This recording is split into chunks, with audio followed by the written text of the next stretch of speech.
Thank you for listening to the In the Lead show. Don't forget to subscribe to the show and check out the In the Lead newsletter. Every week, I send out mindfulness and leadership tips to help you become the best leader of you.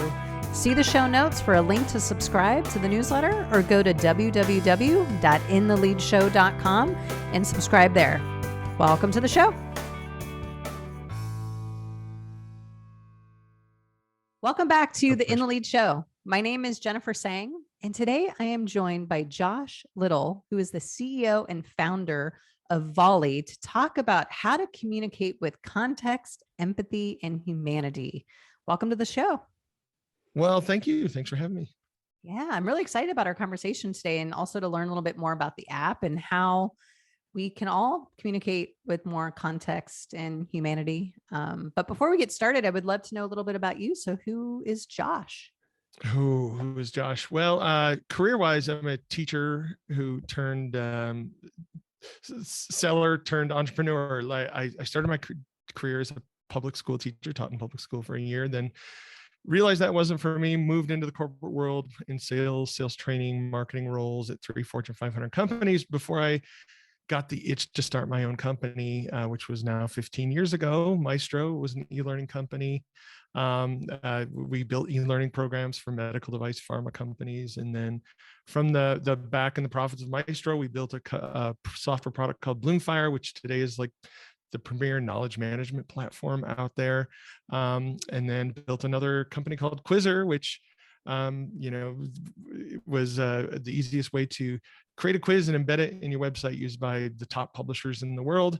And I thought I was done, but took 4 years off and just got the itch to create my magnum opus, which is Volley. And Volley is a video messaging app that helps you communicate with empathy, humanity, and all of the things that you said by sharing a video message. The big idea of Volley is it's kind of like video texting, if that was even a thing. But we take turns, just like any conversation, just like we're doing in this conversation, except we just record our turn with the video message, and we have conversations outside of place or time. And so that's the idea. You can create a space. It's kind of like Discord and Marco Polo had a baby, and we have people using it for coaching, for community, and for collaboration. So that's a little bit of what is Josh. Also a guitarist, a pickler, classically trained singer, and a shade tree mechanic. How about that? Wow. I as you were talking about all of your ventures, I was thinking, wow, I feel like I'm very lazy. Josh is out there doing a lot of really great stuff. And so actually the first question that came to my mind was, after you launched Quizzer and you had that success, what made you come out of that 4-year kind of gap to start Volley? Well, Quizzer was on a tear, like 200 million monthly active users, like crazy growth. And it's a story that's really hard to tell, and we probably shouldn't get into podcasts, but I was voted off the island of my own company. Co-founder mutiny.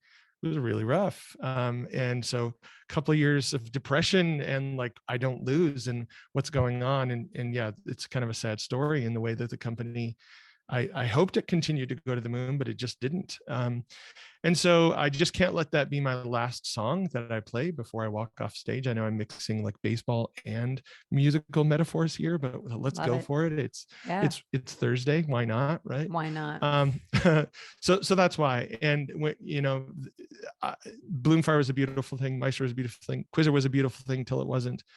And so I want to come back and just, for myself, for no one else, create something that I know I can create. Everyone around me knows, I can crank one over the fence as an entrepreneur, right? And Quizzer was headed over the fence, and then it was intercepted. So it's just for me. Like we're going to build the magnum opus, and it took 4 years. I looked at pickle companies, I looked at RV park roll-ups, smart car air freshener like different types of companies, until the pandemic hit. My love for asynchronous video communication and thinking about this problem for 12 years, it was like, I know what the world needs: a better way to communicate that's not interruptive and is not slow. And those are kind of the historical, we only have two ways to communicate, which is either written asynchronous or verbal synchronous. And there's nothing in between. And volley is kind of a new way that combines the richness of talking with the flexibility of texting. So that's awesome. how we got there. Yeah. That's awesome. I love hearing how your mind works. And it sounds like you have definitely a deep, like entrepreneurial, like spirit, like have that desire to go out and change the world. It sounds like. It's an illness. I don't know. Is it spirit? Maybe a little bit of both.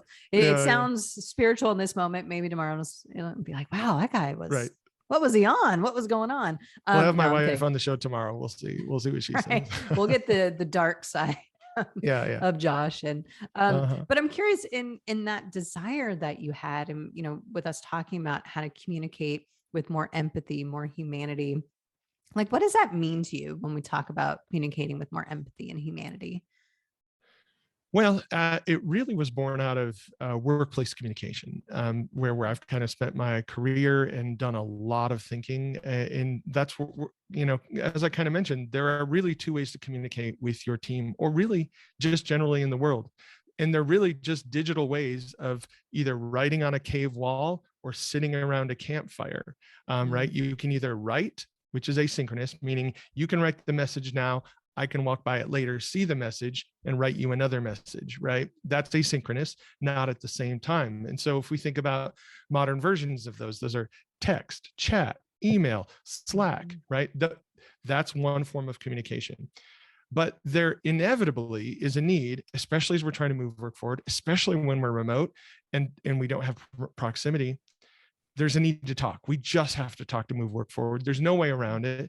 And that's why when the pandemic hit, what happened? Like meeting fatigue, Zoom doom. And so you're either on Slack crack or Zoom doom. Slack crack, you're like, you're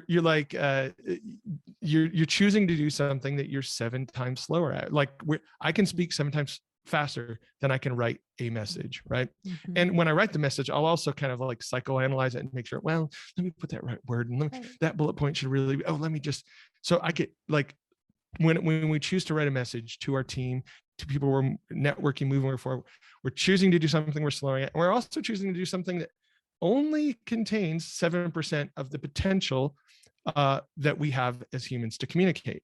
7% are only the words that we choose to speak. 38% is tone of voice, is also added to our message by tone of voice. And then 55% is what I look like when I say the words that I speak, what I, in my eyes. And the classic example there is, we need to talk, right? If you write that message, we need to talk. Ooh, what does that mean? Is that good? Is that bad? Right? And there's so many ways it can be misconstrued. We just did a study of 2,000 remote workers. And one of the questions, we should have asked a better question. It was, how often do you need to, how often does a written message get miscommunicated at work? And 99% of people said every day. And so we're like, we should have had like every hour sort of gradients, because it was like every day, every week, every month sort of thing. But 99% of people said every day. So that's Slack crack. That's the slow train. And when we choose to do that, it's interruptive, but we know we have to talk. And when that happens, that's when the instinct kicks in to set up a meeting. Like we've got to get on a call or get in a room or get on a Zoom or whatever, right? Or a WebEx, right? We've got to get face to face. However, there's problems with that. I've got to stop what I'm doing. I might have been in deep work. I might have been writing the last line in the manifesto.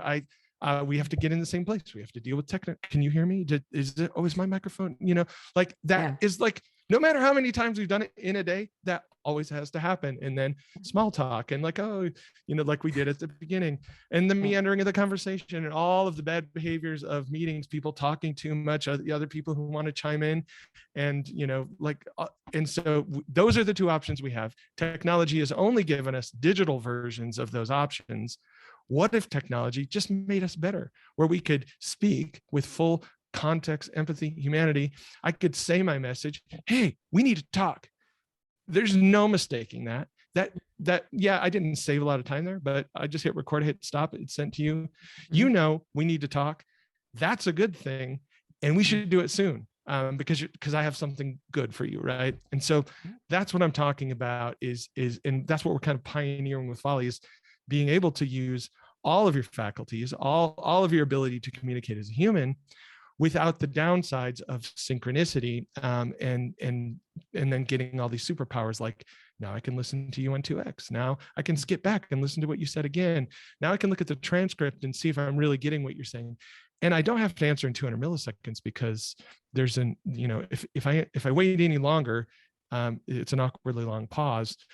So I can take 2 seconds, 200 seconds, whatever I need to take, 2 hours to do the research and get back with you with a more thoughtful answer. So we're just trying to make conversation better with Volley. I know I covered a lot of ground there, so I'll stop. I know I'm going on monologue territory here, but no, what does I that make heard sense? you, yeah, no, it makes sense. And I heard you Yeah. saying it feels like a more authentic connection as well, because you're so right. And first of all, so many meetings that I think to myself, why are we here? What are we doing? Like, a lot of it is either that small talk, or we're just kind of like churning on an idea. It just feels like a lot of wasted time to me, in my opinion. Could there be kind of more effective, shorter bursts of communication that is, again, more, I think, authentic to me? I'm not forced into a meeting. I can like respond when I am available or when I'm ready. I like that idea of having more flexibility. It feels like it will give me that more of that authenticity and more of that humanity, because I'm not reacting in the moment. If I'm in a meeting and I'm expected to respond to something that maybe I need to think about, or maybe I need to process, I might be responding from a place that isn't in alignment with me and not the type of leader Yeah. that I want to be. So I'm all about more autonomy, more flexibility. I think that only brings out the most authentic, empathetic conversations that we can have, is when we have that time where it's not forced. Because then I don't think we're bringing our true best selves, in just my Perfect. opinion. Yeah. That's the point, right? Is I want to be my best self. I'm a person. I'll just talk about myself. I'm the kid who sat quiet in the classroom. Same. I'm not good in meetings. I'm terrible at around a whiteboard. I can't think if you're looking at me like let me walk out of the room. Let me go to the bathroom, and the idea will come. Like, the pressure has to be off somehow for me as an Right. introvert. I don't know what it is. I just don't know what to say in class. I don't know if my thought is a good thought. Yeah. It doesn't mean I don't have something to say. It just means synchronous is hard for me. And I've talked to so many people since we created Volley that feel the same. It's like, oh, I have a voice now. And some leaders are saying, who are these people on my team? They're showing up totally different on Volley than they ever have at work, in quotes, right? Yeah. And and everyone needs an opportunity to put them best selves forward.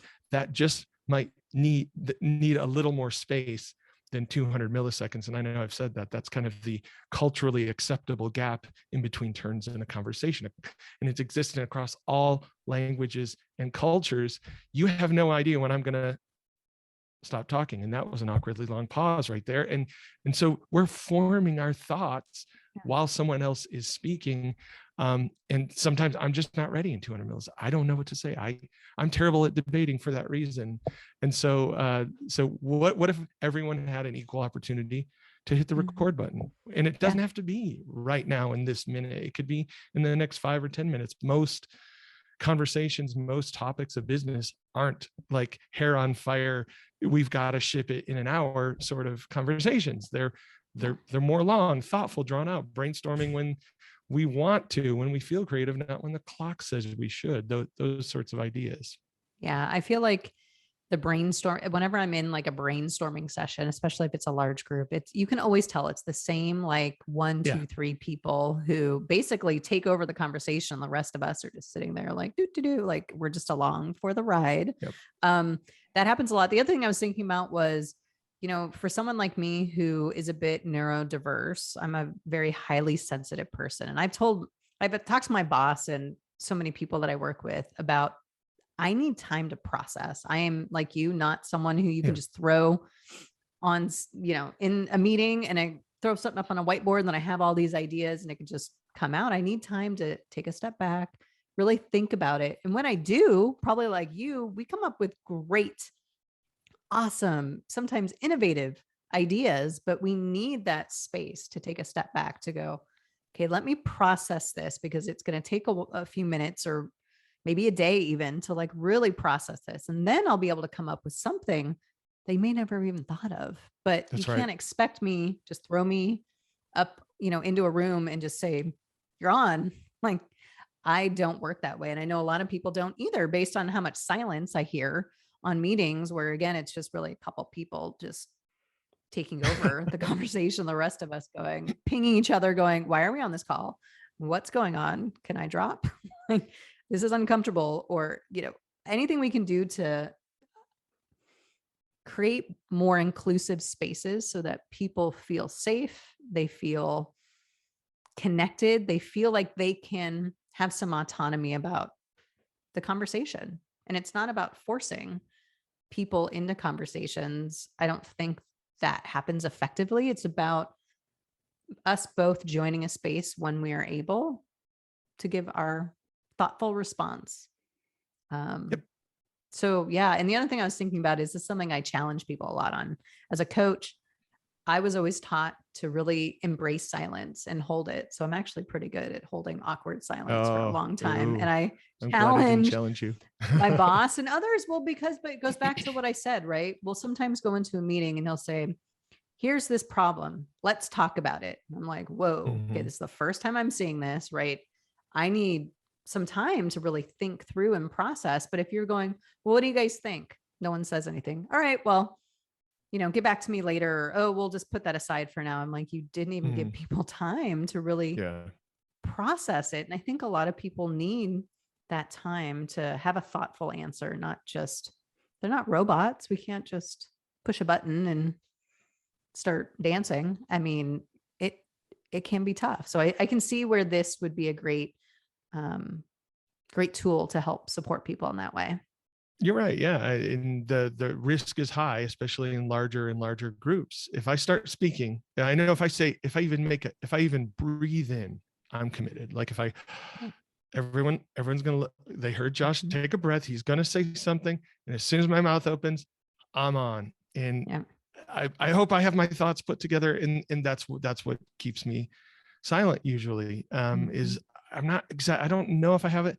And when I start talking, it's like my brain can't keep up with my mouth. Like I have to have my thought pulled together and then I can put it together. And so the ways that we're innovating to allow these things to happen with Volley is, like I said, anyone has an equal opportunity to hit the record button whenever. And the conversation is threaded in kind of along a timeline. So if you envision like thumbnails in a timeline, each one kind of plays successively, and you can listen to those on 2x, or if one is long and you're like, I don't have time for this, you can go like scan the transcript and say, okay, this is when she's getting to, the point, and then play from there. Right. So you can jump through the conversation and kind of speed up time. And then you can skip over the parts that don't pertain to you. But then when you want to add your piece, you hit record. And then sometimes it doesn't come out right. And this is the fright. This is the risk. But there's a little cancel button right next to it. And you just cancel and you start again. Not because you want to obsess, but because you want to put your best self forward. Like you said, because you don't, in synchronous conversation, get a chance to take it back. And no, that came out wrong. Time out. Right. Let's rewind the tape. And you can't, like, as much as you say, I like, retract that, it just, they can't do it. Now that's the only thing they can think about is how you said that wrong. Right. But with Volley, you can just cancel and say it again. And sometimes I'll do that if I've got a Volley that's going 2 or 3 minutes and I'm like, you know what, I could say that in like 30 seconds. Now that I've said it in 3 minutes, and that's going to 15 people. Let's see, 15 times 3. Oh, I could just save the company like an hour of time. What? By just restating. And I could totally, those sorts of things are not possible in synchronous conversation. So that's why I say we're inventing a new way to communicate, especially with your team or those who you're moving work forward with, that we think is better. Like, there still is a need to get in a room or get on a Zoom. Like, you don't want to terminate someone. You don't want to have like an emotionally charged conversation asynchronously, right? Right. That those things, yes, but that list is shrinking very quickly as people are adopting like a new way to communicate. That is, and there's also another end of the spectrum that's like, we don't need to see your eyes and your tone of voice when you say lunch is here. Like, we got it, right? We don't need context to that, but there's this big chasm in the middle of all these messages that certainly could use a lot more context, empathy, and others that aren't so time sensitive, that we could take some time to think about it, and we can just have better conversation, hopefully. Yeah. I'm reflecting on some conversations I've even had recently over text where I spent an awful lot of time really dissecting it and thinking about it, going, wonder what that means. I wonder what they're trying to say. Like, is it really this, or am I like how much time I've spent? Because you're right. A lot of times, a lot of that context can get lost in just written text. So yeah, but I really also like the idea of it feels more intentional. Like you said, you can record something, you can record a message and then listen back to it, or in the middle of it go, wow, oh no, I'm really kind of drowning on here. I could probably say this in a more concise way. Like you said, delete it, start over. You don't know how many times, Josh, I've challenged so many leaders in my company over the years saying, do we need to have these meetings? Like, let's really think about, like, can we accomplish this in another way, is what I always say. At the time, all we have is Slack crack or email. But I love this idea of almost having like an open line of communication. So it's not like waiting, right? We wait all that anticipation to the meeting. So much happens in that time. Like, we're also losing a lot of time, because I know at my workplace, people aren't available. So if you have something you want to say, it's like, you got to wait like 4 days to get on their calendar. Right. Can you have, and you want to verbally express something, right? It's not just a Slack or a, what a great way to just kind of shoot them a quick message and maybe potentially solve or come to a conclusion or have this conversation without needing a meeting, another meeting. That most of it, 90% of the meeting is spent doing unproductive things that have nothing to do with what we were here for. So I like the intention that is required, which again, for me, feeds into more of that humanity, more of that empathy. Because when we can be more thoughtful and we have more time to actually communicate something, I think we're going to have different outcomes in conversations. And like you said, just think of all the productivity that will be saved. I'm sold. Where do I sign up? volleyapp.com. And you're preaching to the choir a little bit here, of course, because and there's still a lot of people that are like, hey, can we schedule a call? Can we jump on a call? And a lot of people aren't quite ready to embrace a new way to communicate. So a lot of times I'll actually accept the call. I'll say, yeah, let's put something on calendar. When can you do it? Okay, back and forth. Oh, here's my link. Okay. In 2 weeks, we're going to talk. Okay, cool. But let's talk on Volley right now. I'll send you this link. And, I create a personalized, like, hey, looking forward to chat about this. It sounds like you had some questions. Let me know what questions you are. And then they'll create a Volley account. They'll come in, they'll ask the question. I'll answer the question. And then they're like, well, that was kind of it. That was like 4 minutes. Right. And that would have been a 30-minute call. And they kind of just had a few questions. I answered those questions. And that happened in 20 minutes and not next Thursday at 3:30. And suddenly we had time to do this. And there is something about a meeting. It's Parkinson's law, right? It's like the task will fill the time that you give it. They're just sponges, like magically. It's an hour. It took us an hour to talk about this thing. Are we just that good at guessing how long it takes to talk about things? No. Meetings are just sponges. We'll talk and talk until the time is up, and then we go. But when you hit record and there's a camera facing you and there's no one else listening, you get to the point pretty quick. There's no reason to like yip yap and meander and have small talk. You just you just say what you need to say and you move on with your day. And it's amazing how productive that can be when and you're right. It's just, I just needed to explain something. I don't want to write a book of an email or a message to you. And I need to kind of like gather my thoughts as I'm doing it. It takes a minute. You get the message. But in a lot of people, by the way, will say, oh, well, I can do that with something like Loom. And I'm like, well, you can do one way. Like, I can shoot a video at you. I can send you a video message. But Volley is video messaging. So I send you that video message and then you send one back, and that conversation continues in a threaded manner, right? So It's video messaging. It's the back and forth. We can have a conversation, a back and forth. And what we find is most conversations really take like 2 or 3 volleys back and forth. And then it's that segment, that section is kind of over and we're moving on, but we still want to talk this afternoon or tomorrow, right? So let's just keep this thread going.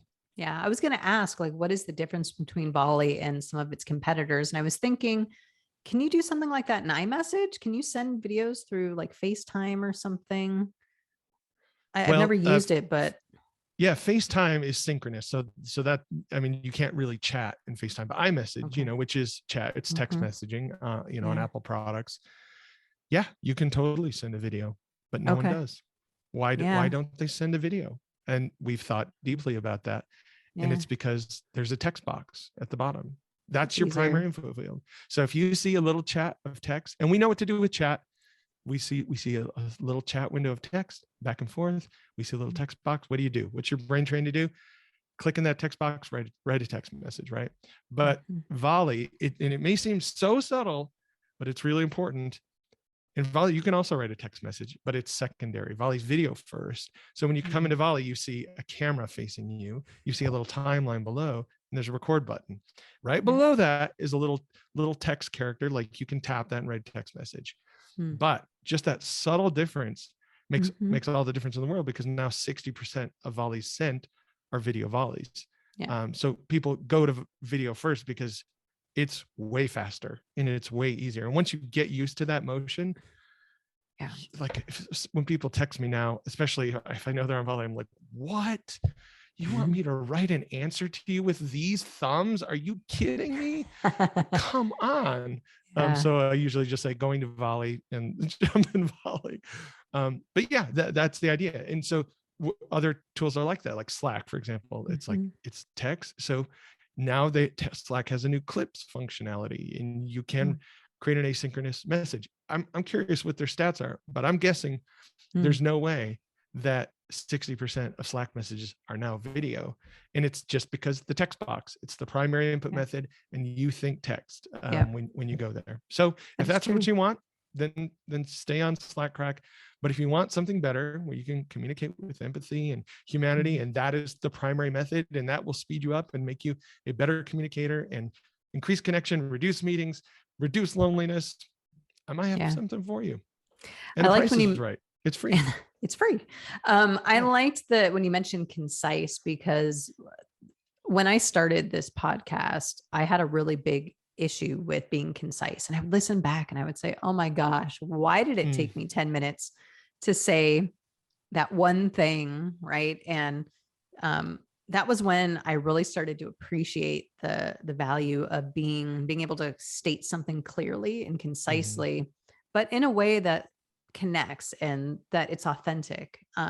But yeah, once you turn something on, you start talking, and then you look back at it, you'd kind of be surprised about how much time we kind of waste and fill conversations with information that is just not needed. And it is definitely eye-opening. And I think you'll become a much better communicator if you can have those thoughts really well put together and communicate them in a way that impacts people, but doesn't leave them like wanting to fall asleep or like going, what's the point here? Get to that point more quickly. I think it'll also help train you to be probably a better speaker. It does. Better communicator in general. Yeah, it does. Imagine if, let's say we're sitting in a meeting with like 8 people sitting around a table. And when you start to talk, a clock, like a shot clock, comes up and starts counting in front of you, and everyone leaves the room. And you just say what you plan to say. Just that little thing creates the right sort of pressure for you to just get to it, right? There's no reason for you to meander. And so when you volley, you hit record, there's a little counter at the bottom. It's just showing you, like, you can record a 20-minute volley if you want. People don't. Not over 90% of volleys are less than 3 minutes. And that's because most things just don't take that long. Right. And we're so used to bad synchronous behavior because we have no other option. Like you said before, is like, do we really need this meeting? And I know there's the meme of like, this meeting could have been an email, but that's the thing. No, it couldn't, because we need to talk. I need to do this, and we need to go back and forth, and I need to like share something that I just can't write, or it's too high stakes to write, or it'll take me too long to write. And so it's not that bad, meetings are bad. It's just that we have no other way to do what we need to do. We just talk in order to move work forward. But now we do. Yeah.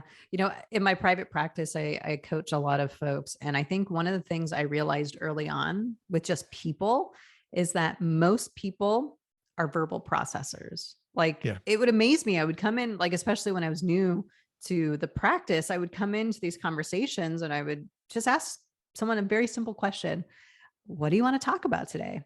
And the answers would literally take 10, 15 minutes. Like it was just basically a dump of like everything Yeah. going on in your mind. And it took a while for me to develop a skill to try and help people kind of really be more concise with their thoughts, how reflection and being more thoughtful, processing things more deeply before you speak, how those things help you get to kind of that nugget a little bit more quickly and therefore can have better conversations. And people don't, because I mean, I would be interested, I'm sure there's studies done about how quickly people check out of conversations, especially if it's just going on and on. So it's like, how can we be most effective by getting that piece that we need to get out instead of using 40 minutes, right? To just get to that point. I think there's also a lot of like, talking with the podcast, it's all about self-leadership and how I think also it causes, again, you to be more intentional. And when you're more intentional, you tend to think about things a little bit more before you respond.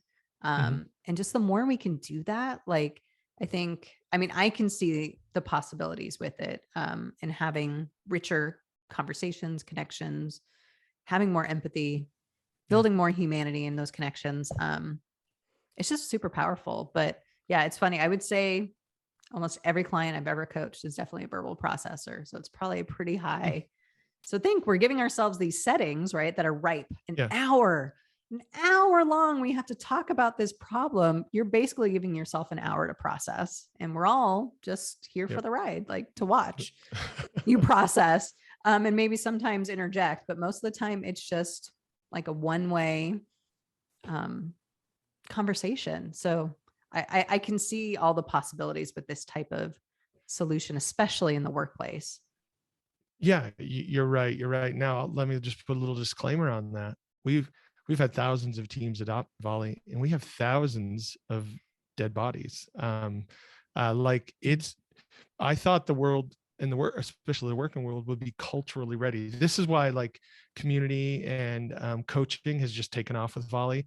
They're showing the world what good looks like, these coaches and all of these creators who are building these communities, like, and they're comfortable with video.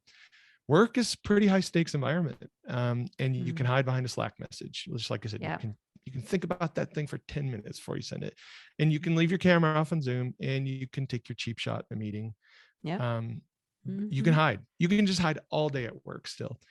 With Volley, you can't hide. If you hit record, which you kind of need to, because like I said, like the UI just supports that. And if you don't do that, it's weird. If you hit record, you're on, and you better have something to say. And if you don't, you're going to freak out, and you're going to think this thing is evil. And we just saw over and over these, it's like the walking Zeds who just want to hide, and like work is a high stakes environment. So I hear you, Zeds. Like it's going to take some time, and that's okay. You're not ready. You're not comfortable, like, having a voice and speaking out, which Volley allows you to do. So this might sound like a stupid thing for like the founder of a company to say, hey, it's not working well for this use case. I do think it's working very well for teams who are culturally ready for that sort of vulnerability and that level of communication, and have that foundation of trust. But unfortunately, a lot of teams don't, and they quickly turn with Volley. And it's just like, I'd rather go back to my Slack crack and my Zoom doom. These are the devils that I know. So I'll just keep those.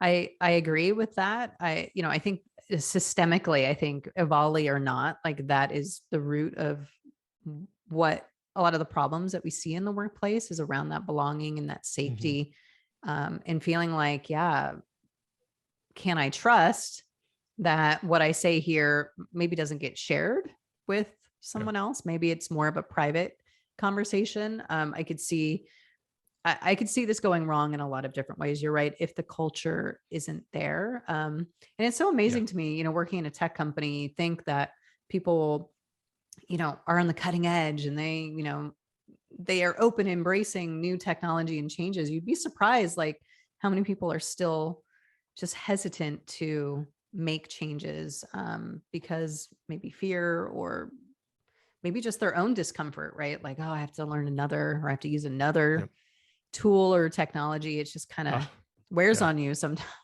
Yeah. especially in, I'm there too. Yeah. App yeah. fatigue, another, Mhm. another communication tool. That's out of here. I hear you. However, I just don't think that we're going to get to the place that we all want to go. This future of work that we see, it's like more flexible, it's more balanced, it's more beautiful in all these ways. Yeah. I just don't see us getting there without being a heck of a lot more comfortable with asynchronous video, because I think that's going to be Mhm. kind of the bridge that gets us there.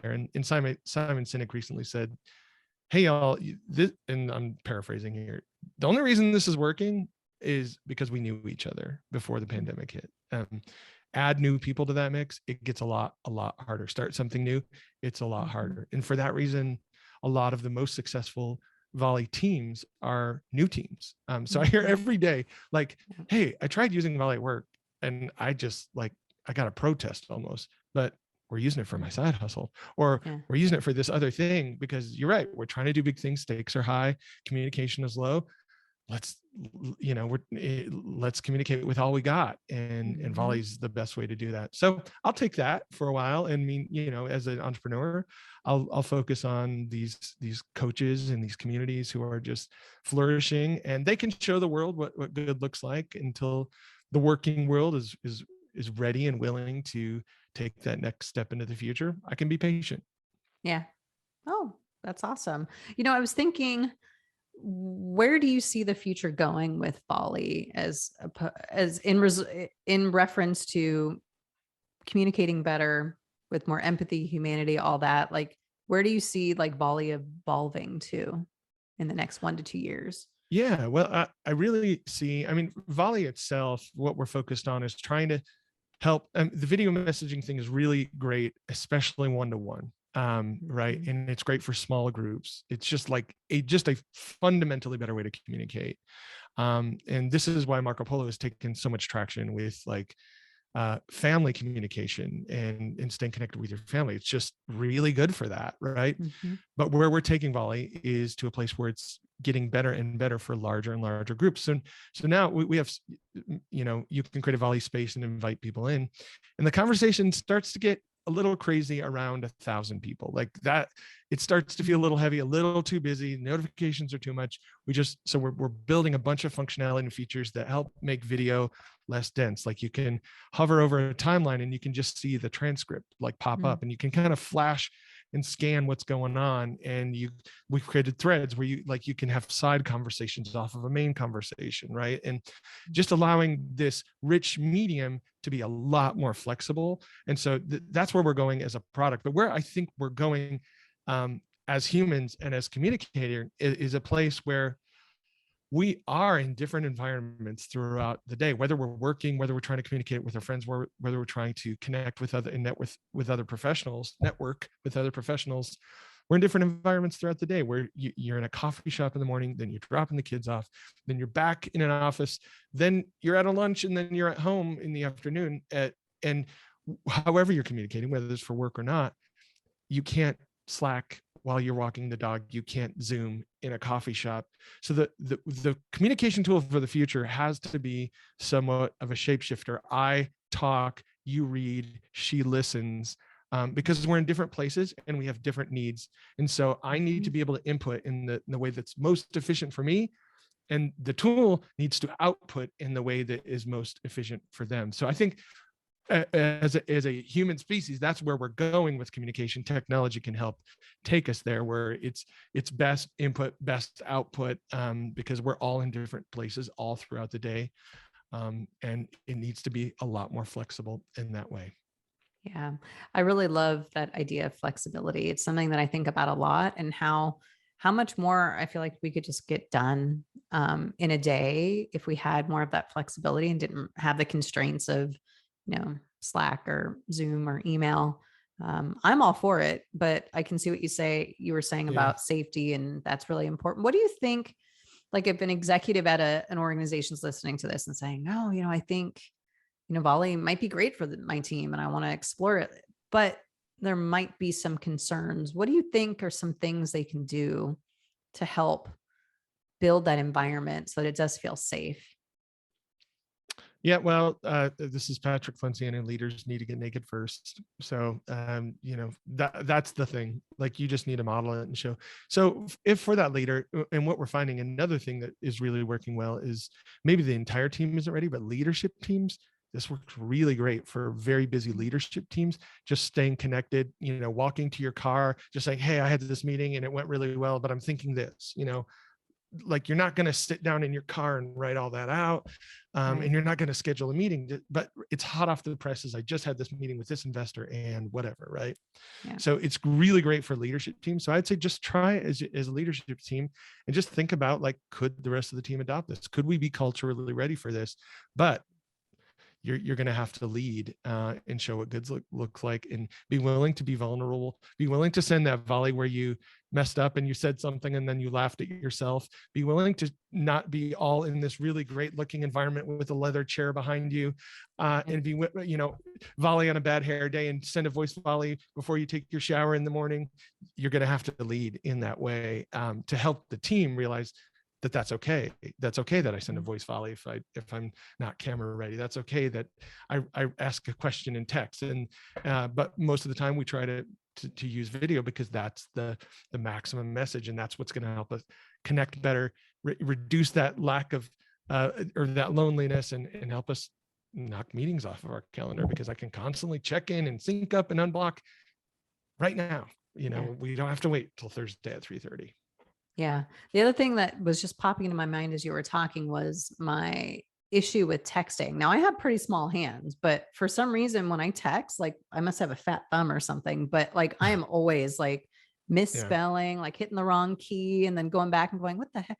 And then it auto corrects to something like completely, like, I actually do spend quite a lot of time wasted just kind of fixing and correcting my texts, if I even go that far. I don't know. I like the idea. I like the concept. I'm gonna have to try this out. See. I wish we could put a shot clock on text messaging. How long did it take you to write that text? You don't know. You don't know. I bet you if you could, like, put a timer on it, you'd say, oh, yeah, that took me 2 minutes to write 2 sentences. That's weird, right? Yeah. Should it take that long? In 2 minutes, I could have said 10 paragraphs, right? Yeah. And with a lot more. And that's the point of volley. And kids get it. Like, if you have my kid the phone, like, oh, grandma said something, they're not taking their thumbs at, they just talk, like either their text or speech to text, or they just do an audio message. But actually my kid's grandma, they get volleys. So that just means grandma loves them. That's all. Yeah. Right. They get volleys. It's a volley back and forth. So if you love your cool. team, no, I'm just kidding. Yeah. If you loved your team, you would send them a volley. No. I really love this concept. I love exploring this idea with you and volley. And I'm excited I downloaded it on my phone, but I think I'm going to try and send a volley today. I'm going to pull someone in, and can we connect? Yeah, What's for that? sure. I'll send you a link, and anyone can connect with me. /Josh. Just go to volleyjosh.com. If you want to talk to me, I'll volley all day. I'm super responsive on volley, as you can imagine. So go check it out. That's my personal link. Awesome. And you mentioned, I think you asked me a question about my clients, like I think I just invite a client or two, just tell them, and just see how that works with a client. One of our users did an experiment at the beginning of the year where he said, look, he's a coach, and he's actually got a whole practice where he has several coaches that work and kind of do YouTube strategy. And he said, we'll still have our weekly meetings, but we're going to have volley in between to like catch up and communicate in between. We'll use volley. And what he's found is that most people they don't want the weekly meeting anymore. They just want a volley, because they just have a question. When they have a question, they don't want to like save it up or write it down. They just want to ask a question, and they want a quick answer back. And and you can just say it, and then your coach gets back to you within minutes, hours, which is totally acceptable. And Mm-hmm. boom, we had the conversation. Now Thursday at 3:30 isn't needed. Yeah. So that's been kind of fun Yeah. to see, even people move to an asynchronous coaching model, which I like. Yeah. I'll have to play around with that and experiment. I like that. Because I have a lot of ideas. That's so Maybe not cool. for your verbal process. I don't know. Maybe just starting the clock in an hour. Okay, just talk. Maybe that's what they need to just Right. get it out. Right. Yeah. Just get it out. I feel like there's a lot of Mhm. people though, who just need to get it out. Yeah. And I feel like we don't have, I just have a personal belief that I don't think we have enough safe spaces for people to be able to really process in a way that allows them to just get it out because sometimes people don't even want always a solution, or they don't want, I always say people don't want you to solve their problems. I really believe that to my core.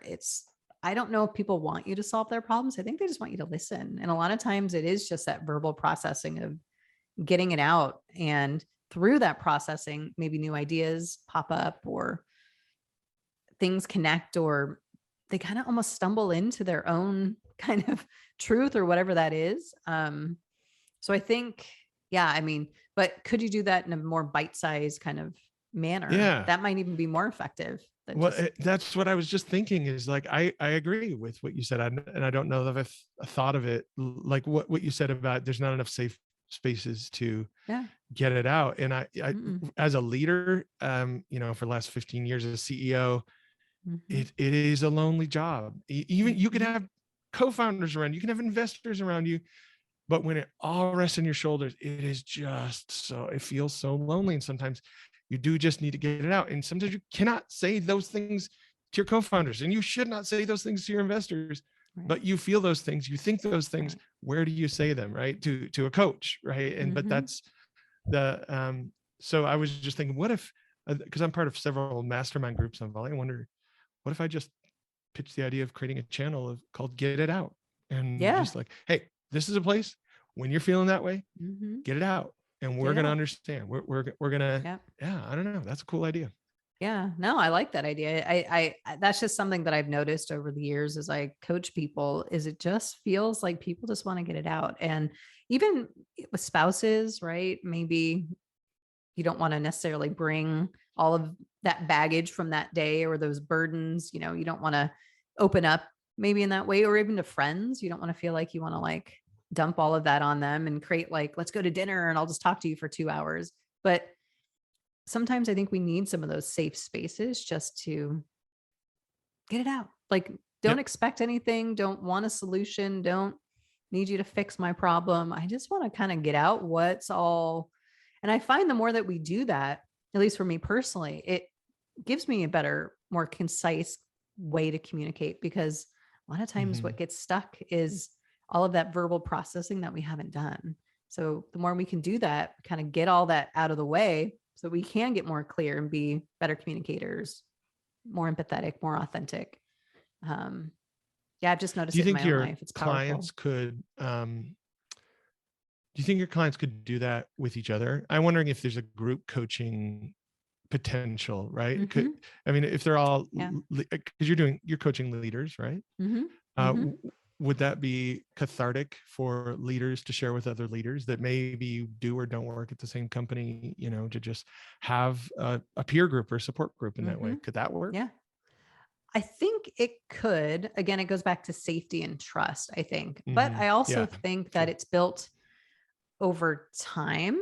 So I think I think it can work. I just think it's, again, going back to that safety.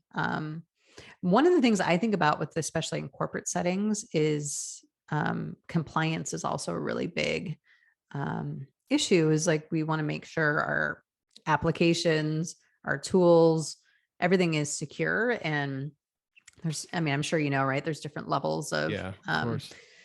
security. So I'm just wondering, even from that standpoint, would that be considered, um, highly private or highly confidential information? Like, how is that protected? Um, that's something I would be a little bit more concerned about in a corporate setting, because if we have Mhm. leaders talking about a specific thing that maybe either they're under NDA, or maybe they can't share outside of a certain group of people. Like, I wonder if there'd be some issues there too. Yeah, it's general. Like if it's too sensitive for email or something like that, it right. probably is too sensitive for volley, because even though it is closed door and it is fully private and encrypted and all that, technically it's safe. It is a recorded conversation. So that idea does freak people out. And so I think it's, good practice to just, some things are just better in a room behind a closed door, and that just burn after reading sort of thing. And that, for that reason, volleys expire after 60 days. But it's still 60 days. So, well, and some things are just better, to maybe talk about with a therapist or a coach or, something that is more safe, right? So that there is, but that just goes back to judgment, I think. But I can see how, like, if you had a cohort of people, how that would be a really powerful tool to keep people connected. Because again, I think we're all trying to get away from the Slacks, the email, the never ending meetings.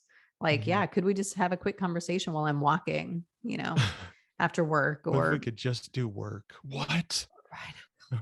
What if meetings and Slack weren't work? Because I remember being in the corporate world. It was just like, I remember somebody leaned over to me one day. He showed me his what is it, Trio or BlackBerry or whatever the device was at the time, and he was like, "Look, back to back all day." But he said it like a badge of pride. Yeah, like he's proud. He's so proud. He's that important. He's like, "I'm back to back all day," but he's like, "Wink, wink, look at me." I'm like, "What? Yeah, that's so gross." Well, I think it feels like, I was actually just talking to someone earlier today about kind of the vicious cycle that happens of our need to want to belong, and our need to want to be seen and valued is so strong that we exhaust ourselves, right? So we work 14, 15-hour meetings. It's then rewarded, right? Oh yeah, good job. You worked all weekend, and then we praise you. We give extra bonuses, extra money. Then we throw you back into the cycle of working long hours. That's expected. We're going to reward you again. So it's just this constant, like, vicious cycle that I really feel like we need to break. And I don't see that as a badge of honor. When I talked to somebody this week who said, "Oh man, I've been working 14 hours a day. I'm burned out." I'm like, what are you going to drop?